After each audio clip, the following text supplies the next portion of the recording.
Eu agradeço a oportunidade. Você tem medo de assistir alguns filmes como eu?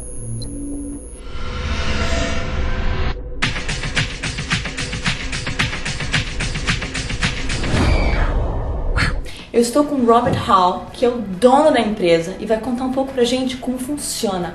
Hi Robert, how are you? I'm great, how are you? Great. Robert, tell me a little bit of your career. God, you know, I was one of those kids who was just fascinated by monsters since I was a really small boy. And so I grew up reading monster magazines and watching movies, and that was sort of my school. And I moved out here. I worked on a film in Alabama where I was from called Body Snatchers, and that was my first movie. And then I just packed up my bags and moved out here right after, and I've been working ever since. You went to school to learn how to do makeup and all that stuff? I didn't go to school at all. I just went to high school. And my personal opinion, and I think this opinion varies depending on who you talk to, but I think if you want to do makeup effects, which is the specific type of effects or specific type of makeup like we do, it's best to learn from someone who's already doing it instead of going to school, because the schools can be very expensive. They can be incredibly expensive, $40,000, $50,000. I mean, I've done comedies, everything from like Pineapple Express to, you know, hardcore, big budget American horror films like Crazies this year and Quarantine. And I have to look at my wall to remind myself, Vacancy, and you know, I also direct, and I did a movie called Late to Rest last year. So I mean, I do a lot of different kinds of stuff. You wouldn't think that in a comedy there would actually be makeup effects, but we did a lot of stuff for Pineapple Express. I have a few artists that do a little bit of everything. They can do a sculpture, they can do a drawing, they can also paint, they can also do makeup. But for the most part, when you're doing a big project that has a lot of volume, you have to delineate those kinds of tasks and have a specific department. Because, you know, the hair you mentioned, for instance, it all has to be punched in individually. So that takes weeks sometimes to do. Quem nunca quis ter gêmeo? Não esse.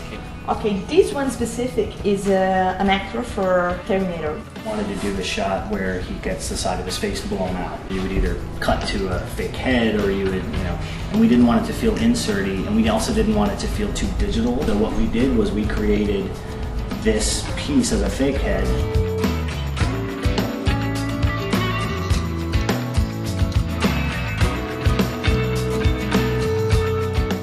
Gente, dá uma olhada nesse monstro. So we have like big animals in here. A lot of this stuff is body molds. A lot of these are like creature molds from some TV shows. Like this is a bug creature suit. You made some suits also for some actors. Sure. You have to use those? Yeah, when we make a bodysuit, like a creature suit, this is exactly what we use. Put those suits on, they can add 40 pounds sometimes to an actor. So if they're under hot lights and, you know, wearing suits and wearing contacts and stuff, it can be a little warm. A lot of the suits that we did were for Buffy the Vampire Slayer or Angel. The main actress for Terminator, she have a lot of makeup. Yes. We need to sit down here. She loves it. How long? She was with me for about 4.5 hours, I think. Robert, thank you so much for your attention and to show us your studio. No problem. Thank you for being here and thank you for being scared. É isso aí, obrigado por assistir o Fala América. No próximo episódio, nos bastidores dos estúdios da Disney, uma conversa com o Randy, o irmão do Michael Jackson. Isso que país eu maravilha. Eu trabalhei com ele no passado. Eu misturei inglês e português. Trabalhei com ele no Alice do país. Não, tá difícil.